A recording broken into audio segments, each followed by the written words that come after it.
Images. No matter what the subject, we're naturally drawn to them.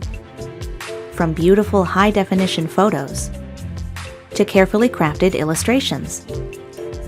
Even simple examples like logos and icons. Images are more than just decoration.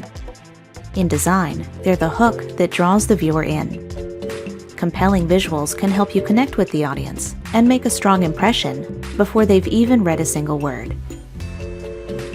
You don't have to be an artist to use images in your work. All it takes is a little creativity and a willingness to think outside the box. With the right resources, you can learn to set your designs apart. First, finding high-quality images for any type of project.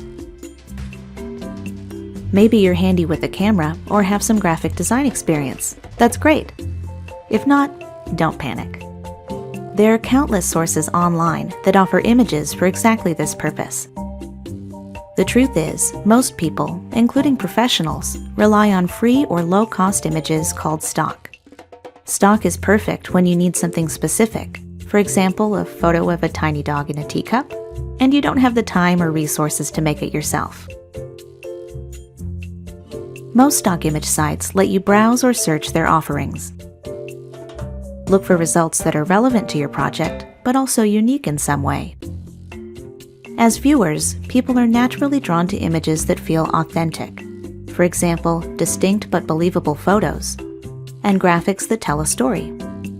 The best images are somewhat open-ended. They set the tone for your project, but leave room for interpretation.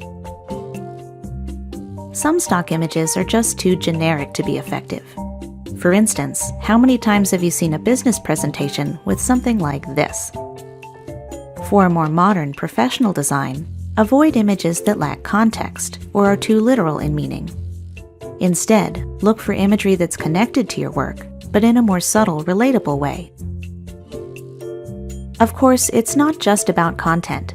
There's also a technical side to images, which can have a big impact on your work. It doesn't matter if the photo you've chosen is absolutely perfect in every other way.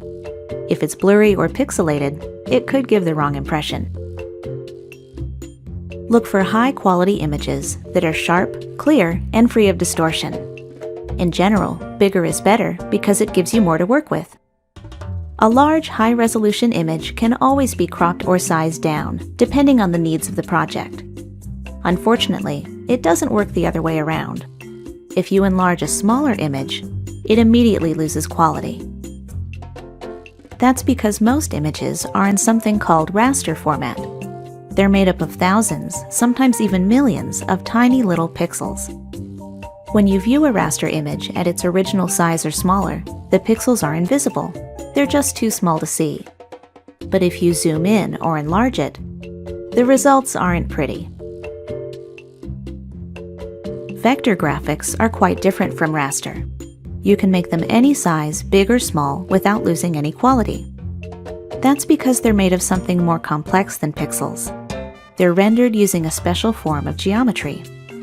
You're not likely to find vector graphics outside of professional design settings, but it's good to know what they are. Few stock images are perfect as is, even if they're technically high quality. Maybe the image is the wrong size, or the colors could use some work. Fortunately, even basic programs let you make simple adjustments nowadays. Look for these options the next time you need to fix or enhance an image.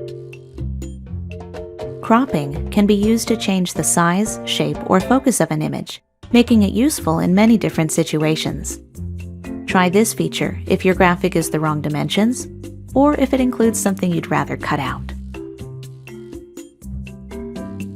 Cosmetic adjustments let you enhance certain image qualities, like brightness, contrast, saturation, and color. If your favorite program offers filters or presets, you can change your image dramatically with very little time and effort. Resizing an image will ensure it's the perfect fit for your project. Just remember, you can't make images bigger than their original size without affecting their quality. If the image you're working with simply isn't big enough, it's best to choose something else. Alternatively, find a creative way to work with the image you have. Adding photos, graphics, and other visuals to your work is a great way to make it more engaging. Even a simple background image can transform your design into something special. Just remember what you've learned about image quality, both technical and conceptual, and your work is sure to stand out for the right reasons. We hope you enjoyed learning the basics of images. Check out the rest of our design topics, including typography, color, and composition.